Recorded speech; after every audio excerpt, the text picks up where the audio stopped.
Indra,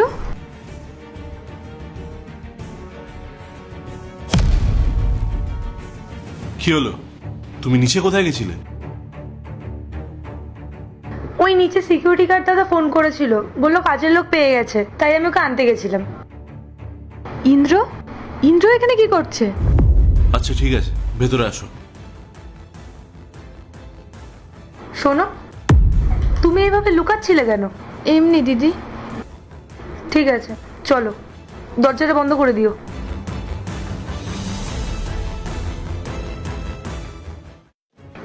finally made পাওয়া গেল।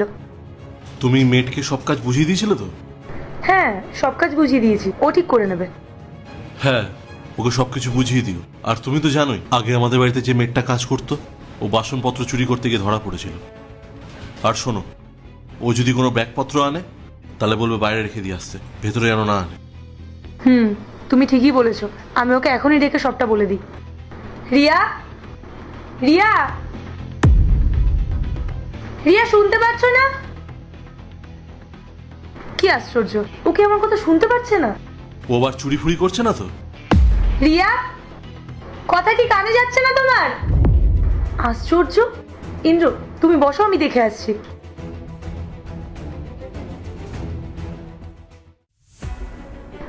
রিয়া, কি করছো নাকি? তোমাকে আমি কখন থেকে ডাকছি, শুনতে পাচ্ছ না? আসলে দিদি একটু কাজ করছিলাম বলে শুনতে পাইনি। কেন দিদি, কিছু কাজ আছে? আরে কি এমন কাজ করছিলে যে আমার কথাই শুনতে পাওনি? চলো আমার সাথে বাইরে চলো। না না দিদি, কি কাজ আছে বলুন, আমি এক্ষুনি করে দিচ্ছি।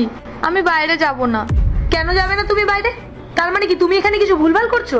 এখনই আমার সাথে বাইরে চলো, চলো।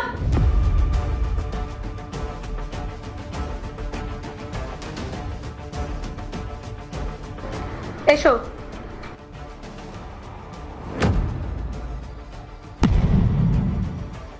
আরে রিয়া, তুমি এখানে কি করছো? ইন্দ্র, তুমি ওকে চেনো নাকি?